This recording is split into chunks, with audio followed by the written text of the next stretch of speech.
आप सुन रहे हैं शमशान का दर्द, जो लिखी है दीप्ति बिस्वास ने और आवाज दी है अभिनव ने।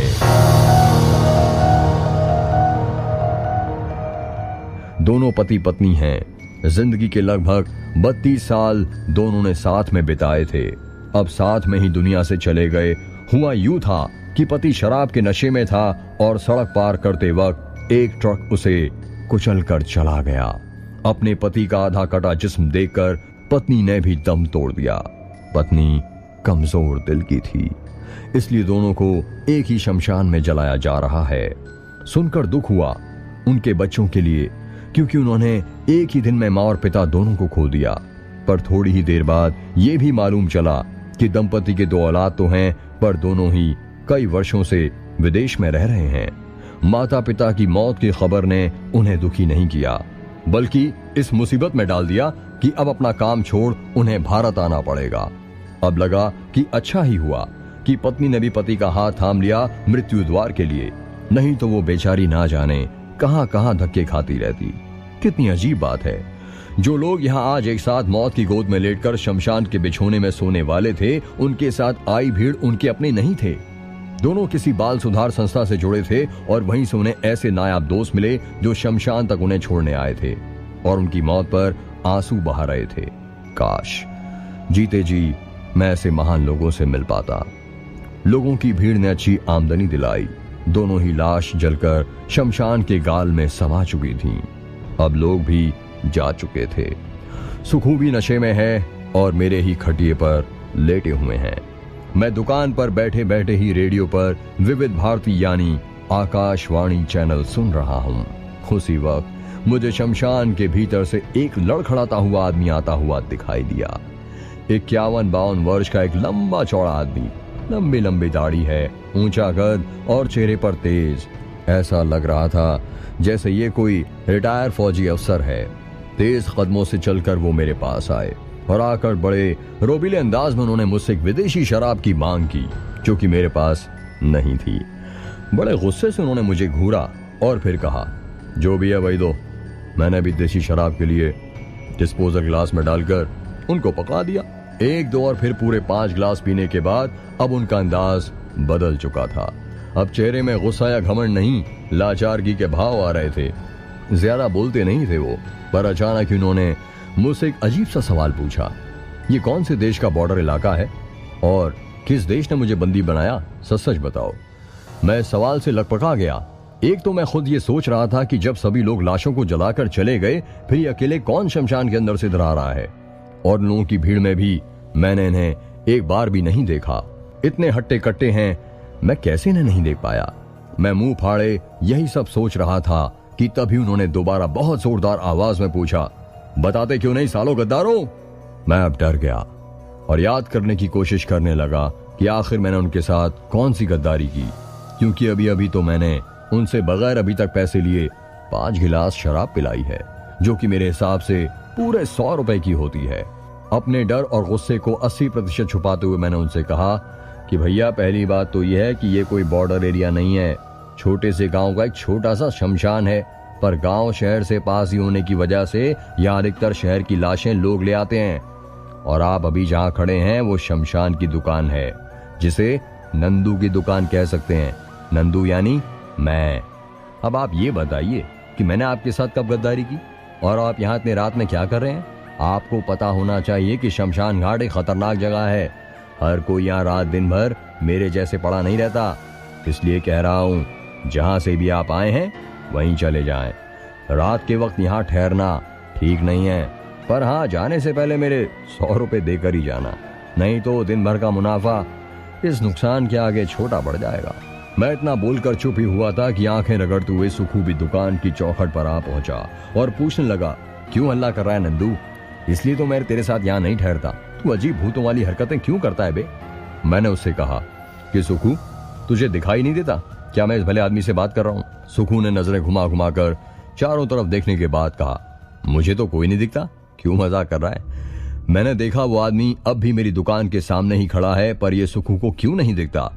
अब मुझे चीजें कुछ दूसरे तरीके से समझ आने लगी। कहीं ये शमशान में आया कोई नई आत्मा तो नहीं? मैंने सुखू को एक और पौवा दारू पिलाकर वापस होने को बोल आया और उन्हें लेकर मैं शमशान के भीतर आ गया। मैंने उन्हें शमशान से पड़े काले पत्थरों पर बैठाया और उनसे उनका परिचय मांगा। बड़े गर्वीले भाव से उन्होंने बताया कि वो एक रिटायर्ड आर्मी अफसर हैं, उनकी पत्नी है और 2 बेटे हैं जो अमेरिका में अच्छे पद पर जॉब करते हैं, और रिटायर्ड होने के बाद उन्होंने पत्नी के साथ मिलकर उन्होंने बाल विकास संस्था खोली जो बच्चों के भीतर अच्छे व्यवहार पैदा करती है, बच्चों को देश के प्रति प्रेम और सम्मान करना सिखाती है और भी कई तरह के मुफ्त एक्टिविटीज सिखाती है जो बच्चों के भविष्य में काम आती हैं। उनके साथ साथ संस्था में और भी बहुत से लोग हैं। सुबह ही वो मेडिकल स्टोर से अपनी पत्नी के शुगर की दवाइयां लेकर घर जा रहे थे। हालांकि उन्हें बियर पीने की एक बुरी आदत है, इसलिए सुबह शाम वो कभी कभी बियर पी लेते हैं। सुबह भी उन्होंने यही किया, पर सड़क पार करने के दौरान उनका रोड एक्सीडेंट हो गया था। उन्होंने बताया कि उस एक्सीडेंट के बाद उन्हें कुछ याद नहीं। जब उनको होश आया तो वो इसी जगह में थे। उन्हें लगा कि उन्हें किन्हीं पुरानी दुश्मनों ने पकड़कर यहाँ ले आए हैं, इसलिए जब उन्होंने दीवार कूदकर भागने की कोशिश की तो उन्हें इस दौरान कई बार झटके लगे। कई बार वो दीवार को हाथ भी न लगा पाए। तब उन्हें लगा कि वो शायद किसी देश के बॉर्डर के आसपास फंस गए हैं। तब वो मदद के लिए मेरे पास आए। इसका मतलब था कि वो वही है जिनकी आज ही मौत हुई है, पर एक आत्मा बनने के बाद उन्हें अपनी मौत ही याद नहीं। शमशान से बाहर वो नहीं निकल सकते क्योंकि ऐसा ही कोई नियम बना रखा है शायद मौत देने वाले ने। पर उन्हें लग रहा है कि ये 2 देशों के बीच वाली दीवार है जिनमें इलेक्ट्रिक करंट लगाए जाते हैं। अब मैं उन्हें कैसे समझाऊं कि ये उनकी जिंदगी नहीं, ये उनकी मौत है। मैं अब सोचने समझने की हालत में नहीं था, पर तभी अचानक शमशान में तेज आंधी आनी शुरू हो गई। पेड़ पौधे आपस में टकराकर गिरने लगे, जोर जोर से बिजलियां चमकने लगी। मैं खुद को प्रकृति के इन थप्पड़ों से बचा रहा था कि तभी नाजुक हथेलियों ने मेरी उंगली पकड़कर मुझे खींचना शुरू किया। ये किट्टू थी। वो मुझे पकड़कर शमशान के उस कोने में ले गई जहां शकुंतला का राज चलता था। वहां का वातावरण बिल्कुल शांत था। महज कुछ कदमों की दूरी पर ही मौसम का दूसरा रूप देखकर मैं अवाक था।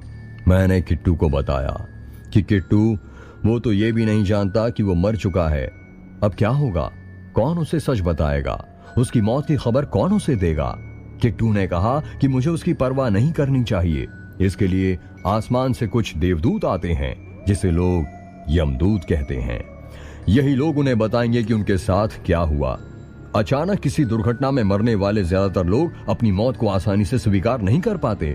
तब उन्हें दोबारा वो सारी चीजें दिखाई जाती हैं जो उनके साथ हुई, ताकि वो अपनी मौत को अपनी आंखों से देखकर उसे अपना लें। वहां की आंधी देवदूतों के आने का संदेश दे रही थी, इसलिए मैं आपको यहां ले आई। आज आपको शकुंतला की शर्त सुननी है। शकुंतला दीदी की मुक्ति के बाद बहुत सी आत्माएं अपने आप ही मुक्त हो जाएंगी जिनको शकुंतला दीदी ने कैद किया हुआ है। मुझे भी अपना किया हुआ वादा याद आया और मैंने शकुंतला को आवाज लगाई और इस बार वो मेरे पीछे से निकल आई।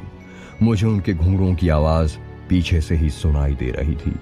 मैंने देखा शकुंतला आज एक नए रूप में थी। उसने एक दुल्हन की तरह साजो श्रृंगार किया हुआ था। मुस्कुराती लज्जाती वो मेरे पास आकर खड़ी हो गई। मुझे तो शकुंतला के इरादे से ही बुरा लग रहा था। मैं घबरा गया। किसी अनहोनी की आशंका से मेरे पसीने छूटने लगे। मेरे मन को भांप कर शकुंतला बड़ी बेशर्मी से हंसने लगी। इधर डर से मेरी हालत खराब थी। किट्टू भी आसपास नहीं दिख रही थी। मैंने हिम्मत कर शकुंतला से कहा, आप क्या चाहती हैं बताइए, मैं वो काम संभव हो तो आज ही कर दूंगा। उसके बाद शकुंतला ने कहा, जब मैं 13 या 14 साल की हुई थी तभी से मेरे अंदर एक औरत के एहसास आने शुरू हो गए थे और तब से मैं बाकी लड़कियों की तरह ही अपनी भी शादी के सपने संजोए। ये इच्छा दिन प्रतिदिन बढ़ती गई। मैं मरने से पहले एक बार किसी पुरुष से शादी करना चाहती थी, पर मेरे जीते जी किसी ने मुझसे विवाह के प्रस्ताव नहीं दिए। कुछ मन चले मुझे छेड़ते जरूर थे, पर किसी ने मुझसे विवाह नहीं किया। मैं बस एक बार किसी कुंवारे से शादी करना चाहती हूँ। तुम ये काम नहीं कर सकते क्योंकि तुम शादीशुदा हो, पर अगर तुम किसी बगैर शादीशुदा इंसान से मेरी शादी करवा सकते हो तो मेरी ये गुप्त आखिरी इच्छा पूरी हो जाएगी और मैं इस शमशान को छोड़कर हमेशा के लिए चली जाऊंगी। इतना कहकर शकुंतला तो शर्माती रही, पर मैं बुरी तरह परेशान हो गया। ऐसी शर्त होगी मैं कल्पना भी नहीं कर पाया था, पर जुबान देकर मैं मुकर नहीं सकता। मैं सोच ही रहा था कि यह काम कौन कर सकता है, कोई ऐसा कुंवारा जो किसी प्रेत से विवाह करे। उसी वक्त मुझे याद आया, बेवड़ा सुखू जो अभी भी दारू पिए मेरी खटिया पर पड़ा होगा, वो भी तो कुंवारा है। शराब से उसे कभी फुर्सत ही नहीं मिली कि वो शादी कर पाता, पर अब अधेड़ उम्र में पहुंचकर उसे कभी कभी शादी का ख्याल भी आता है, और वो नशे में शादी करने के ख्वाब देखता। मैं शायद उसे इस शादी के लिए मना लूंगा। यही सोचकर मैं शकुंतला से ये कह आया कि आप शमशान को फूलों और जुगनों से सजा कर रखिए। चांद जब शमशान के सिर के ऊपर होगा तब यहाँ एक विवाह होगा, शकुंतला संग सुखू। पर मैं नहीं जानता ये बात सुखू हजम कर पाएगा या नहीं। मैं चल पड़ा दुकान की ओर सुखू को ले जाने, और शकुंतला ने आदेश जारी कर दिया शमशान को विवाह मंडप में बदलने का। मैं शकुंतला से वादा कर दुकान की तरफ चल पड़ा। रास्ते में ही किट्टू मुझे मिल गई। वो भी जानती थी मैं कितना हताश हूं, इसलिए वो भी उदास थी। बोझिल कदमों से मैं दुकान तक पहुंचा, जहां सुखू चारपाई पर लेटे सुकून से सो रहा था। मुझे बिल्कुल इच्छा नहीं थी कि मैं उसके इस चैन की नींद को तोड़ूं और उसके नाम के अनुसार ही उसके सुखमय चल रहे जीवन को उथल पुथल कर दूं। पर ऐसा करना अब पूरे गांव के लिए जरूरी है। शकुंतला ने धमकी दी थी कि उसकी बात नहीं मानने पर वो पूरे गांव को तबाह कर देगी। दरवाजा तो खुला ही था। मैंने अंदर जाकर सबसे पहले नींबू की खट्टी शरबत बनाई। ये नींबू पानी सुखू के नशे को काम करेगा। उसके बाद मैं सुखू के पास गया और बड़े प्यार से उसे जगाने लगा। मैं, सुखू मेरे दोस्त, मेरे भाई, उठ जा, एक बार मेरी बात सुन ले। उठ जा यार, जरूरी बात करनी है तुझसे। उठ और ये नींबू का पानी पीकर नशा उतार। नशे में ही गालियां बड़बड़ाता हुआ सुखू उठ बैठा। उसने आंखें फाड़ फाड़ कर मेरी तरफ देखा, फिर एक ही सांस में उसने नींबू पानी गटक लिया। उसके बाद उसने पूछा, क्या हुआ नंदू, ज्यादा पैसे हो गए क्या, जो एक बार दारू पिलाकर फिर नशा खत्म कर रहा है? अब फिर से सोने के लिए मुझे दोबारा दारू पिलानी पड़ेगी। इसी शर्त पे मैं तेरी बात सुनूंगा। ये कहकर सुखू ही कर हंसता रहा। मुझे मालूम है उसका नशा अभी अच्छे से नहीं उतरा है, पर अब मैं जो उसे बताने वाला था वो सुनकर तो उसके होश ही उड़ जाएंगे। मैंने उसके पास खटिए में बैठते हुए उससे कहा, सुखू तू चाहता था ना तेरी शादी हो। मैंने तेरी शादी के लिए कुछ सोचा है। ऐसी शादी होगी तेरी की पूरा शमशान ही सज उठेगा। तू बस हाँ कह दे। तेरी ये शादी होने से गांव और गांव वाले सुरक्षित होंगे। तुझे त्याग करना ही होगा सुखू। इतना कहकर मैं उसका मुंह ताकने लगा, उसके जवाब का इंतजार करने लगा। पहले तो उसने सर को अच्छे से हिलाया, जैसे दिमाग पर बैठे नशे को वो झाड़ कर भगा रहा हो। फिर उसने मुझसे सवाल करने शुरू किए। अबे नंदू के बच्चे, मुझ जैसे बुड्ढे की शादी से भला किसका भला होगा है बे? और तू पूरे गांव की बात कर रहा है। दूसरी बात, अगर मुझे शादी करनी होगी तो मैं शमशान को क्यों सजाऊंगा? अबे गांव को सजाऊंगा ना। मुझे शमशान की भूतनी से थोड़ा शादी करनी है। अब ये बता कि तुझे कोई लड़की मिली है क्या? देख सुखू, अब जो मैं तुझे बताऊंगा उसे सुनकर पागल मत बनना, क्योंकि ये बात मजाक की नहीं है और इसकी बात का मजाक मत बनाना। मैं अपने चारों बच्चों की कसम खाकर कहता हूं, जो कहूंगा सच कहूंगा। तो सुन, पिछले कुछ दिनों से मेरी बात शमशान की एक नन्ही सी आत्मा से हो रही है। उसने ही मुझे शमशान के दर्द से रूबरू करवाया है। उसे उसके अपनों ने ही मार डाला। बहुत दुखी है यार वो। मैं जानना चाहता हूं कि उसके साथ क्या हुआ, इसलिए मैंने उससे पूछा कि वो मुझे बताए कि उसके साथ क्या हुआ था। पर उसने कहा कि पहले मुझे शमशान के दूसरे तकलीफों को खत्म करना होगा, और इसलिए मैं तब से किसी ना किसी रूह की मदद कर रहा हूं। पर इस बार मुलाकात एक भयानक आत्मा से हो गई यार। शकुंतला ना औरत है ना पुरुष, अपने ही गांव की है। वो जो पहले मुखिया जी थे ना, उनका ही एक बेटा था। बाद में उसने खुद को लड़की बना लिया। अब मरने के बाद उसकी आत्मा मुक्त नहीं हुई है, साथ ही शमशान में बैठे अन्य मासूम आत्माओं को भी वो कैद कर बैठी है। पर अब वो आजाद होने के लिए तैयार है, पर उसके बदले मुझे उसकी एक शर्त पूरी करनी होगी। उसने कहा कि अगर मैं उसकी शर्त को पूरा ना कर पाऊं तो पूरे गांव को बर्बाद कर देगी। इसलिए मेरी मदद कर भाई, बस थोड़ी देर की बात है। उसके बाद वो गायब हो जाएगी, हमेशा के लिए शमशान को छोड़कर चली जाएगी। उसके बाद तू आजाद। वो चाहती है कोई कुंवारा उससे शादी करे। एक बार बस उसे शादी करनी है, और मेरी नजर में बस तू ही एक कुंवारा है। मेरा इतना कहना था कि सुखू ने उसके कंधे पर रखे मेरे हाथों को बड़े गुस्से और डर से झटक दिया और बोला, होश में भी आ। या अपनी दुकान से चुराकर खुद शराब पीकर बैठा है? अबे खिजड़े की आत्मा से शादी के लिए बोल रहा है? फिर बोलेगा जा उससे सुहागरात भी मना ले। मैं कुंवारा हूं और वो सही है भाई, मुझे शादी नहीं करनी। तुझे दोस्त मानकर मैं कभी कभी अपना दुख बता देता हूं, लेकिन पर तू तो मुझसे दुश्मनी निकालना चाहता है। अबे तू उस हिजड़े को अपनी भाभी बनाना चाहता है? कैसा दोस्त है बे? ये काम मुझसे नहीं होगा भाई, मैं तो चला घर की तरफ। हाँ, ये कहकर सुखू खटिए पर से उठ गया और उसी वक्त मैंने उसके हाथ पकड़ लिए और बोला, पता है सुखू, इसलिए तेरी शादी नहीं हो पाई। शराब के अलावा तूने कभी किसी के भावनाओं को समझा ही नहीं। हमेशा लोगों के भरोसे के साथ खिलवाड़ किया है तुमने। आज भी तू शकुंतला की आत्मा का मजाक बना रहा है। क्या हिजड़ा होना कोई पाप है? नहीं, हिजड़ों का भी अस्तित्व है, उनकी भी इच्छाएं होती हैं, वो भी सपने देखते हैं। तुझे नहीं करनी शादी, मत कर। क्या होगा? ज्यादा से ज्यादा उसकी आत्मा क्रोध में आकर शमशान की रेखा पार कर जाएगी और गांव के लोगों पर अपना गुस्सा निकालेगी। वो लोगों के परिवार के सदस्यों को मारेगी, लोगों के बच्चों को मारेगी। पर इससे तुझे क्या? तेरे पास कौन सा परिवार है, कौन से तेरे बच्चे हैं? पर मुझे तो कुछ ना कुछ करना ही पड़ेगा। मैं कुंवारा होता तो कोई दिक्कत ही नहीं होती, पर याद रख, मेरा बड़ा बेटा अभी जवान है। मैं जा रहा हूं, उसे ले आऊंगा, उसकी शादी मैं शकुंतला से करवाऊंगा और गांव को उस मुसीबत से बाहर निकाल कर रहूंगा। तू पड़ा रहे यहीं, जा, जितनी मन हो पी ले दारू, हलक तक पी ले। मेरा बेटा अब 18 का हो गया है और वो मेरी बात को नहीं टालेगा। यह कहकर मैं दुकान से निकल पड़ा। सुखू को मैं भला बुरा अवश्य कहता हूं, पर मैं उसे अपना दोस्त मानता था। मुझे उम्मीद थी, भरोसा था कि वो मेरी मदद करेगा, पर उसके इस रवैये ने मेरा दिल तोड़ दिया और इस टूटी उम्मीद ने मेरी आंखों में आंसू ला दिए और शायद मेरे इन आंसुओं ने ही अपना जलवा दिखाया और सुखू के दिल में कुछ चुभा। उसने मुझे पीछे से आवाज लगाई, रुक जा नंदू, इधर आ, चल मैं कर लेता हूं उससे शादी। मेरी तो वैसे भी शादी नहीं होने वाली, पर मेरी वजह से अपनी बेटी की जिंदगी मत बर्बाद कर। तुझे पता है ना, एक शादी के बाद दूसरी शादी करने के लिए कितने नियमों का पालन करना होता है। फिर अगर ये बात गलती से भी गांव में फैल जाए तो फिर बेटे की शादी में कितनी असुविधा होगी। मेरी शादी नहीं हुई तो क्या हुआ, तेरा बेटा मेरा भी बेटा है। चल, अब मैं शकुंतला से शादी करने को तैयार हूं। नंदू की बातें सुन घर की तरफ बढ़ते मेरे कदम वापस दुकान की ओर आ गए।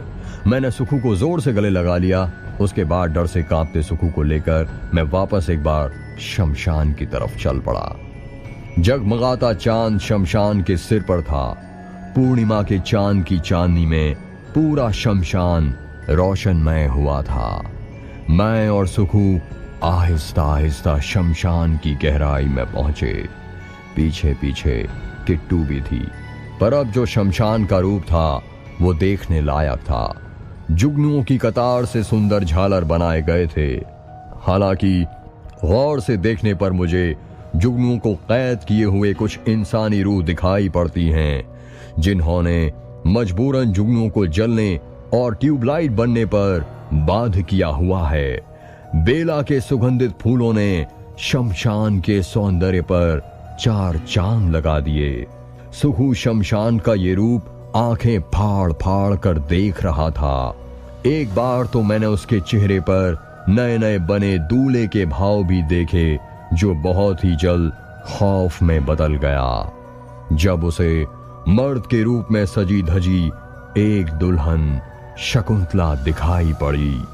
मेरे साथ सुखू को देखकर वो समझ चुकी थी कि ये उसी का होने वाला दूल्हा है। खैर, पता नहीं किन भूतिया मंत्रों के उच्चारण से सुखू और शकुंतला का विवाह संपन्न हुआ।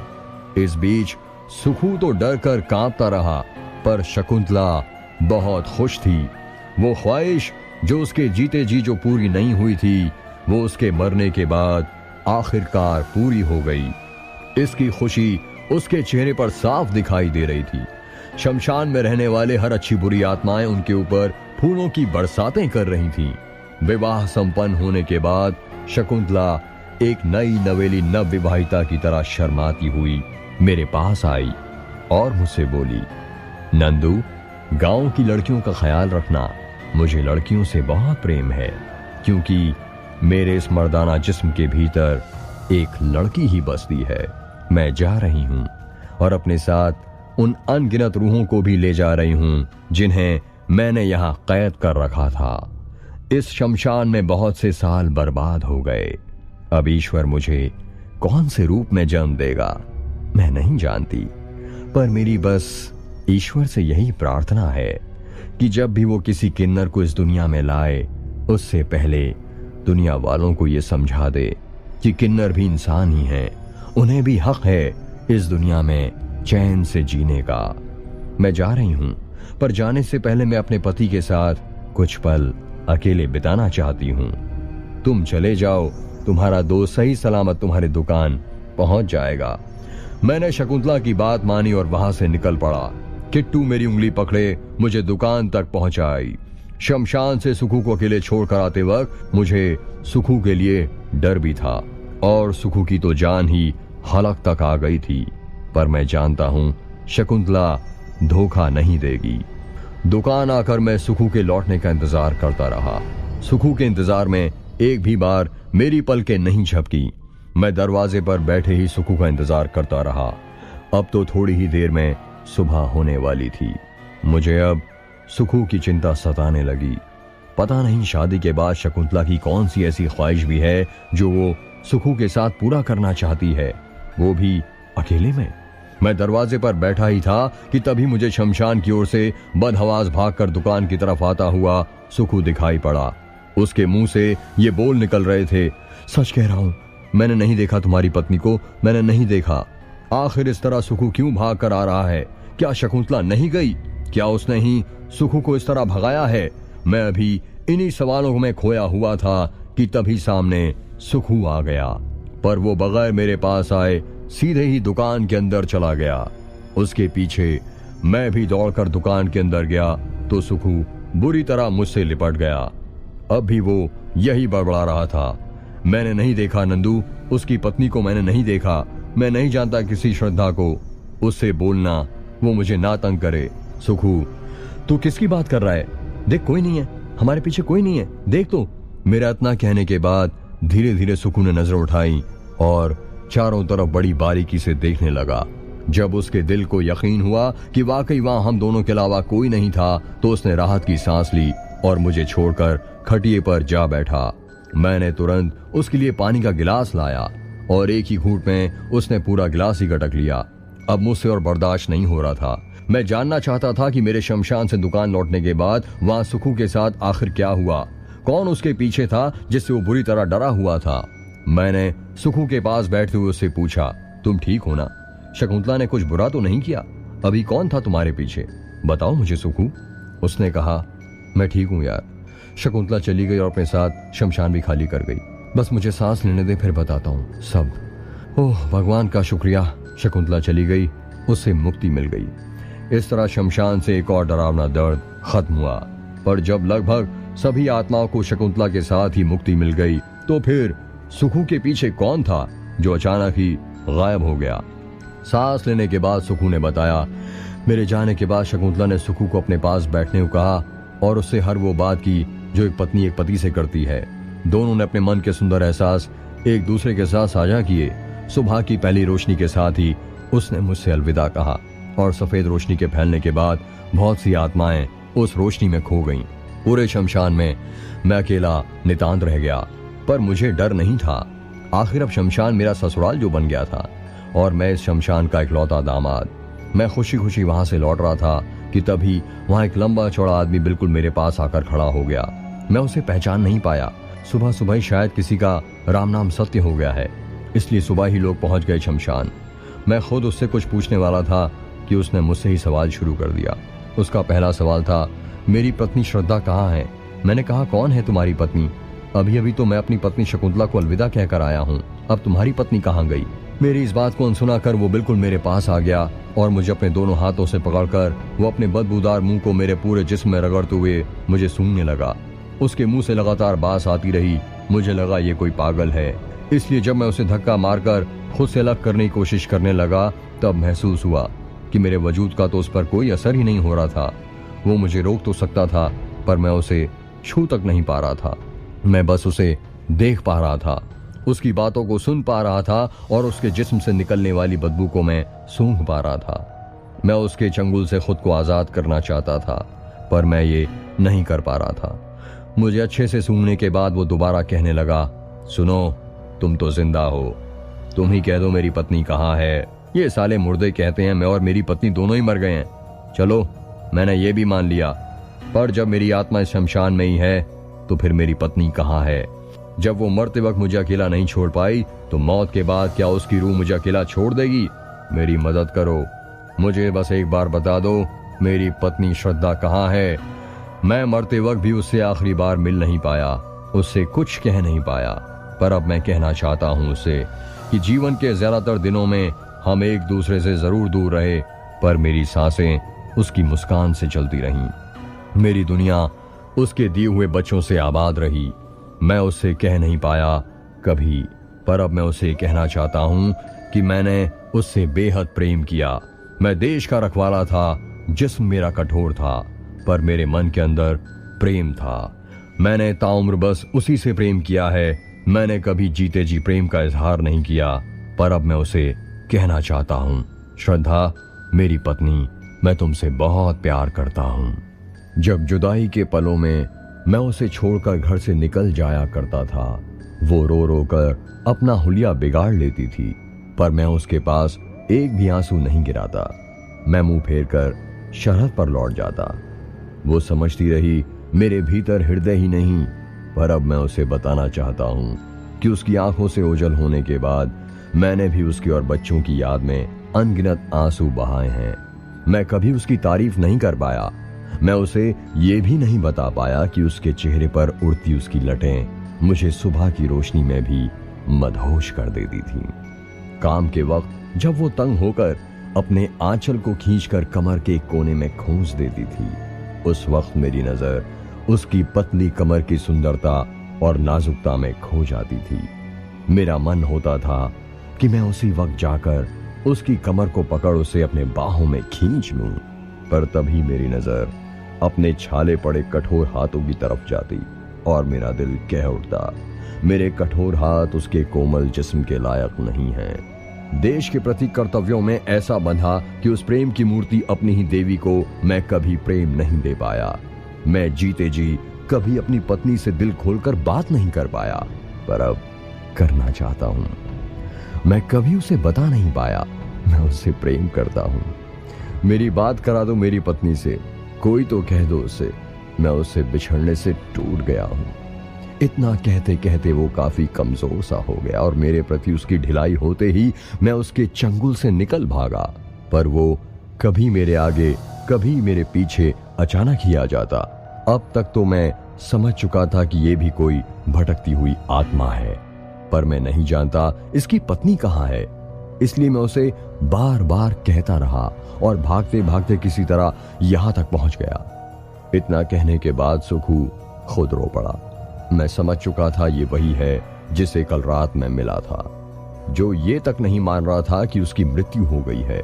सुखू आगे कहने लगा, नंदू, आखिर आदमी क्यों अपनी मजबूती के दिनों में, जिंदगी के पलों में एक पत्नी की कदर नहीं करता? हमेशा खुद को अपनी पत्नी से ताकतवर ही समझता है, पत्नी के मन की बातों को बेतुकी बातें कहता है, उसे प्यार से एक नजर नहीं देखता। पर जीवन के आखिरी पलों में जब वो शरीर से कमजोर हो जाता है तो उसे बस उसकी पत्नी की ही जरूरत होती है। मैंने सुखू के कंधे पर हाथ रखते हुए कहा, चिंता मत करे यार, आज रात ही मैं इस गुत्थी को सुलझा लूंगा। पत्नी से आखिरी मुलाकात के लिए तरसते उस दुखी देश के शहीद वीरलाल को यकीन दिलाना ही होगा कि उसकी पत्नी इतनी अच्छी थी कि बगैर कोई शिकवा किए वो सीधे ईश्वर के पास चली गई, और पत्नी से उस आखिरी मुलाकात के लिए उसे फिर एक बार जन्म लेना होगा। तू घर जा, वैसे भी तेरा वो मुंह बोला बेटा तुझे ढूंढ रहा होगा, उसे भी बता कि उसकी माँ का नाम शकुंतला है। शाम में अगर फिर उससे मिलना है जिसके सवालों से डरकर तू भाग रहा था तो फिर आ जाना। वैसे भी आज रविवार है तो स्कूली बच्चे आएंगे यहाँ हुड़दंग मचाने और मुफ्त में जलेबी उड़ाएंगे। आज मैं भी घर जा रहा हूँ, शाम में आऊंगा। सुखू और मैं साथ साथ दुकान को बंद कर शमशान से बाहर निकल गए। आज का पूरा दिन मेरे परिवार के लिए है। मैं हाथ में कल शाम की बची हुई जलेबियां लिए घर की तरफ आ रहा था, तभी जमीन पर बैठी एक बूढ़ी काकी से मुलाकात हो गई। वो फूल बेचती है। शमशान में आए लोग अक्सर लाश पे चढ़ाए जाने वाले फूल मालाएं यहीं से लिए जाते हैं। पर सुबह इस फूल वाली काकी की दुकान पर भीड़ ईश्वर पर चढ़ाने वाले फूलों की बिक्री से ही होती है। मैंने भी काकी से आज एक सुंदर लाल गुलाब का फूल खरीद लिया। मैं जा रहा हूं घर। कोशिश करूंगा इस सुंदर गुलाब की मदद से मैं भी अपने घरवाली को अपने दिल की बात जीते जी कह पाऊं, ताकि मौत के बाद हम दोनों के दिल में ये शिकायत ना रह जाए। हे ईश्वर, इतनी ताकत देना कि मैं अपनी भोली भाली पत्नी को आज कह पाऊं, आई लव यू कुसुम। मेरी इस कहानी को सुनते रहने के लिए और नए